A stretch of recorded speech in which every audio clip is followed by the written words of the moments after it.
Welcome to the Retirement Planning Show, your source for financial strategies to help you retire with confidence. Featuring Chip Coughlin of Retirement Income Analysts in Syracuse, New York. Chip is a registered representative, and securities are offered through LPL Financial, member of FINRA SIPC. Investment advice offered through Stratus Wealth Partners Ltd. Retirement Income Analysts and Stratus Wealth Partners are separate entities from LPL Financial. And now, here are your co-hosts, Matt Halloran and Chip Coughlin. Hello and welcome to episode number 17 with Chip Coughlin. Today we're going to talk about the top 10 financial moves at the beginning of your career. Now, Chip, you and I have talked on many podcasts how important it is for people to start early, start young. So let's break down these top 10. What's number one? All right. Number one is have a budget and live by it. We ask all of our clients to have a budget, and we want them to use the budget as the backbone to make good financial decisions. And, we take it one step farther. Not only do they have a budget, we want them to track their expenses so that they know where they're spending money. And if they desire to change their spending behavior, that will show them areas where they could economize perhaps, but we want them to live within their means. And if you could think about this visually, we want their lifestyle line to be below their income line and have a nice gap between them. Many times we find clients where their lifestyle line and their income line are on top of each other. And so having a budget, living by your budget, looking at your budget on an ongoing basis, you'll know what you can save and what you should be setting aside. And I think, again, you can use that for decision making. If you're tracking your expenses, buy some software like QuickBooks or Quicken and track those expenses, because I know it's helped me. So it could help everybody else out there as well. Number two is setting financial goals. And again, this is a reoccurring theme that you've had on your podcasts. How do you help somebody who is at the beginning of their career set goals, and what kind of goals should they set? Okay. When clients are at the beginning of the career, we say this, and it's been said before, we want you to begin with the end in mind. So when you start your career, you've got to look over the horizon. Where do I want to end up? So everybody has goals, and they might be educational goals. They might be exercise goals. They might have a goal to have a house at a certain point or a new car or something like that. But why not financial goals? Why not use your budget and say, hey, I want to save money in my 401k. I want to save this much. I want to have an emergency fund of this much, and so forth.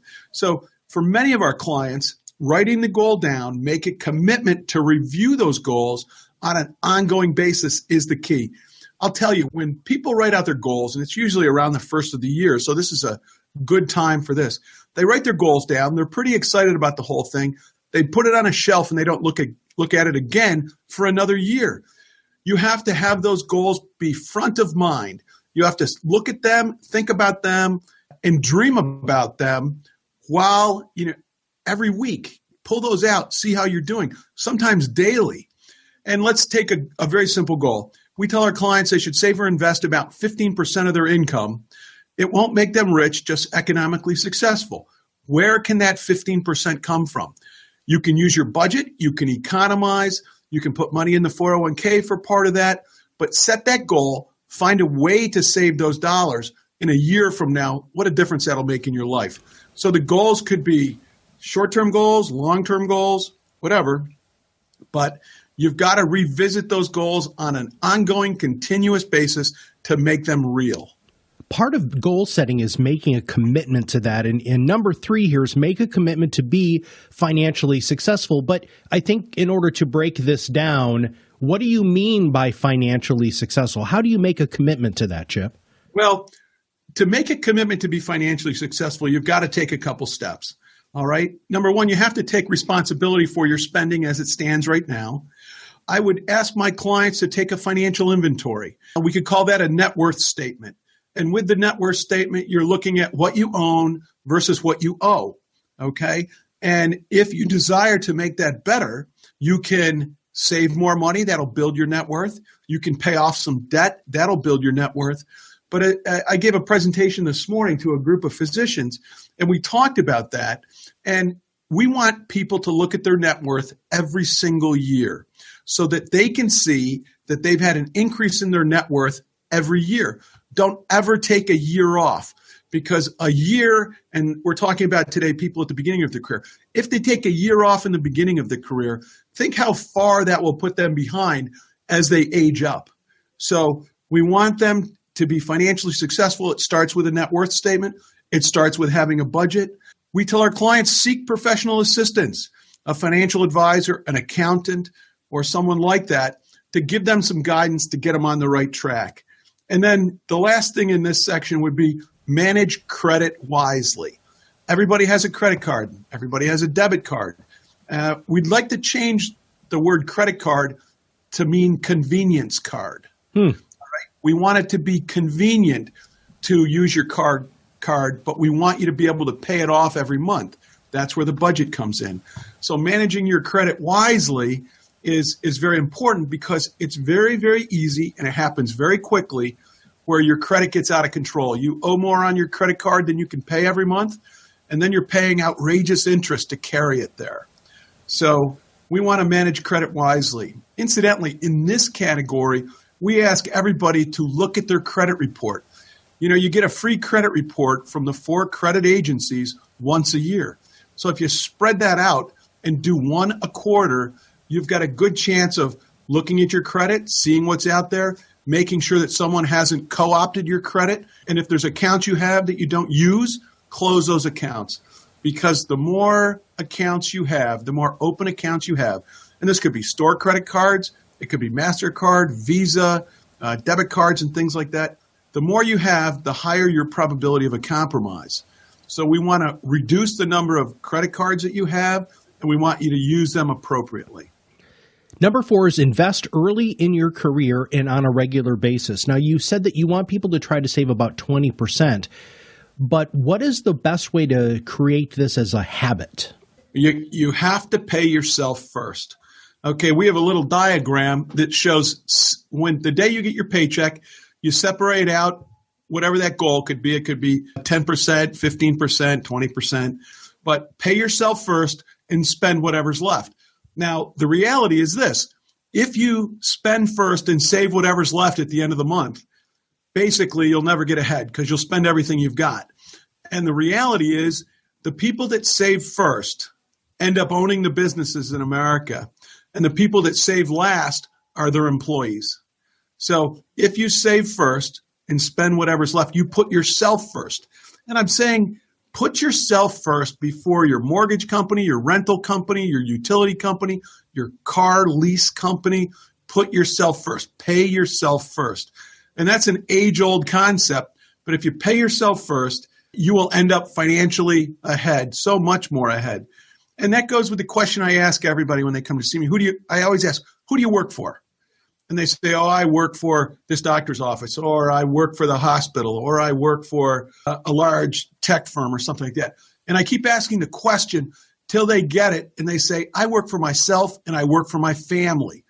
And I always say, put them first in line. Pay them first, then pay everybody else.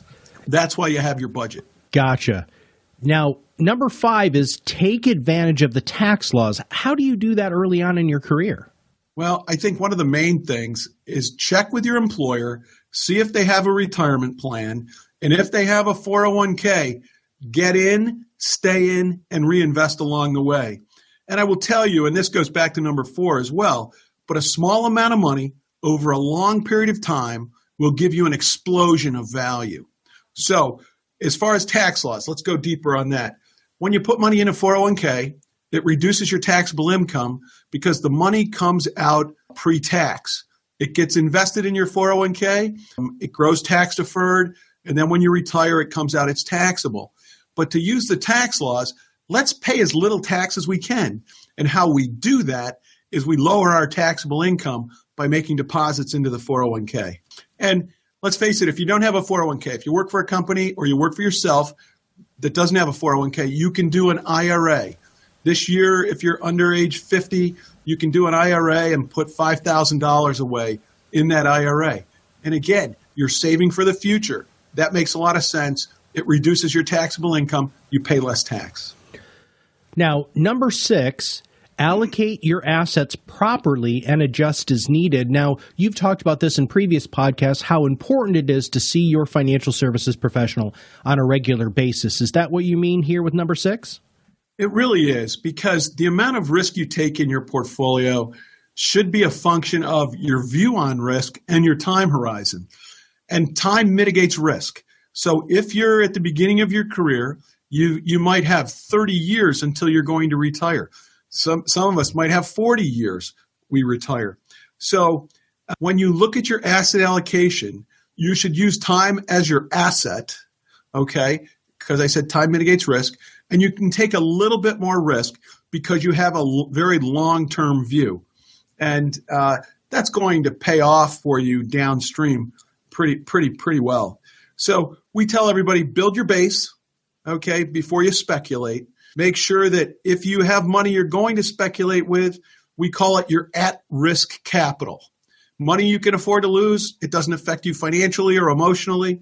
But when you're saving for retirement, we want to be in the sweet spot in terms of your asset allocation, your time horizon, and your risk. We put all those together because they did a study, Matt, and they looked at the primary determinants of portfolio performance.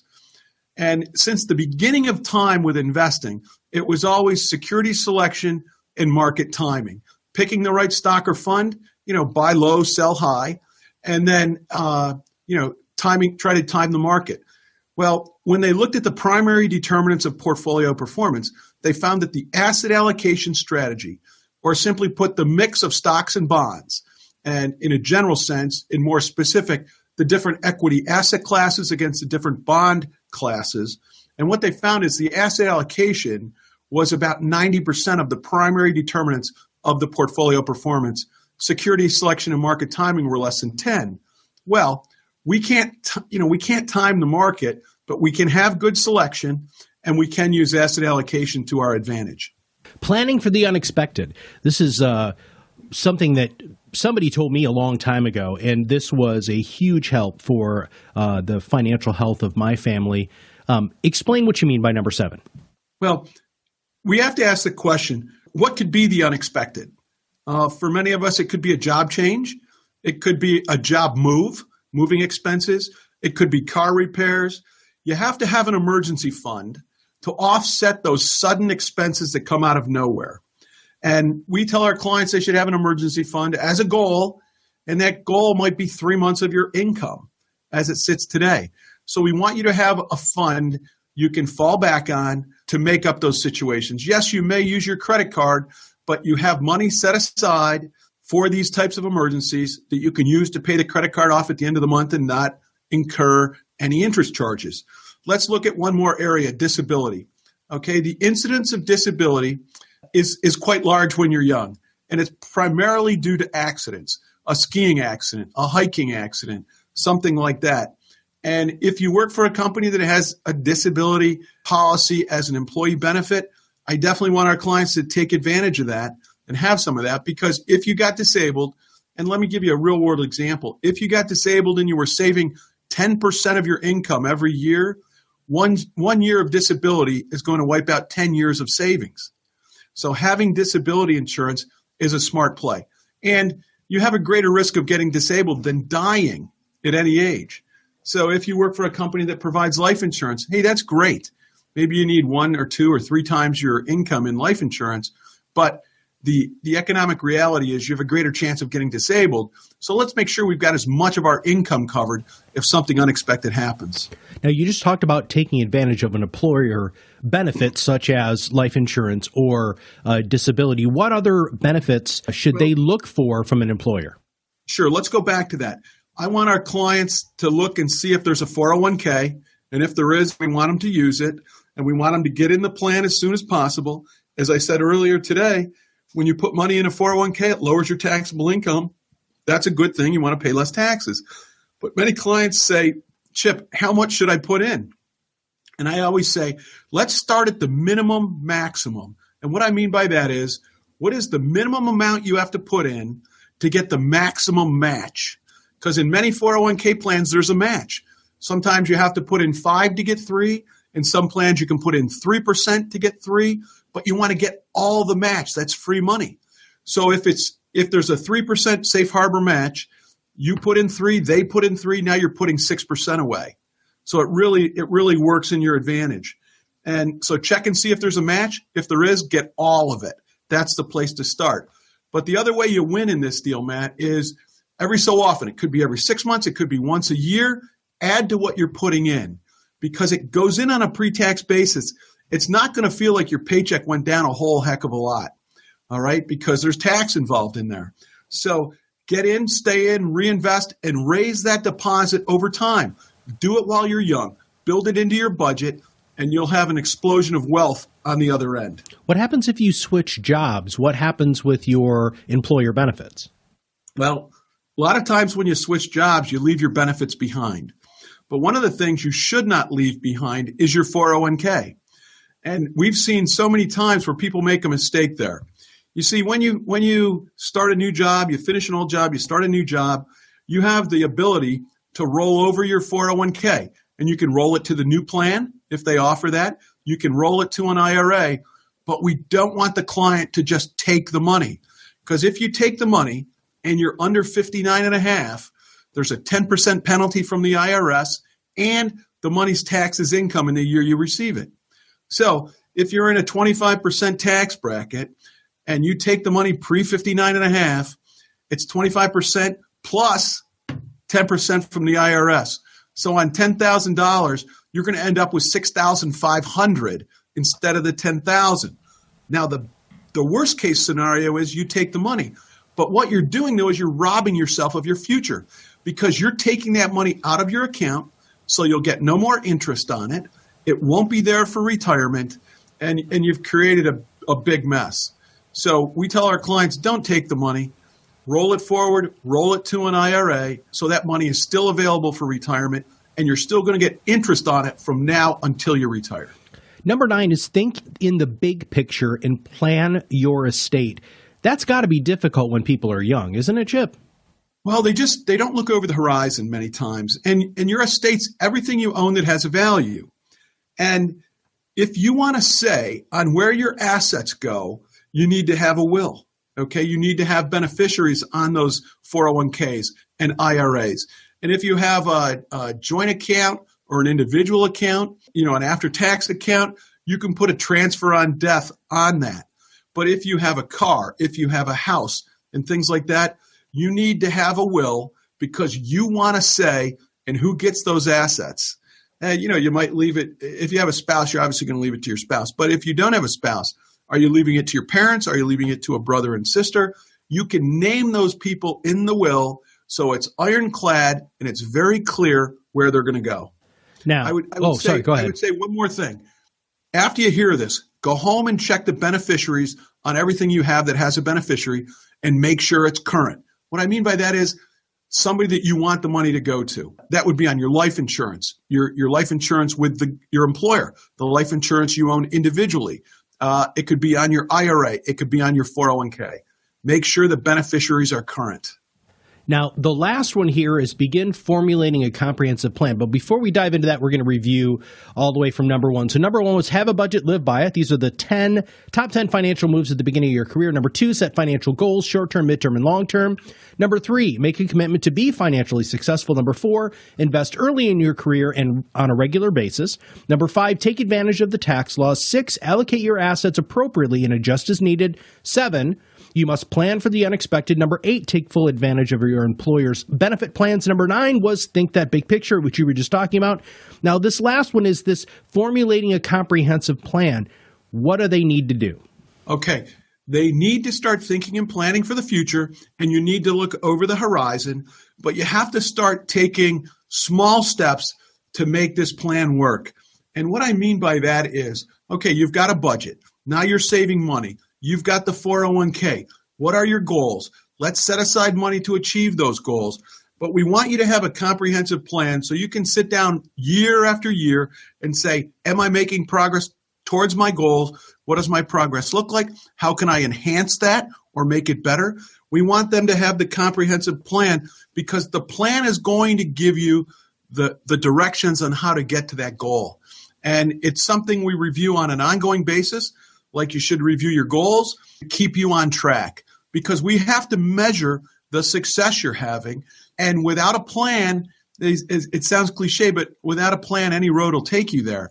So with the plan, you'll know what's important. And things change. Of course, we got to amend the plan. But what's important to you right now? What steps are you taking to get there? And what circumstances are you running into that may slow your progress down? And how can we correct that? So the plan is all-encompassing, but it's specific to you. It's never a one-size-fits-all. And if they have the plan, it should be front of mind, just like their budget, so that they can think about that and then make decisions that are appropriate or parallel to their plan.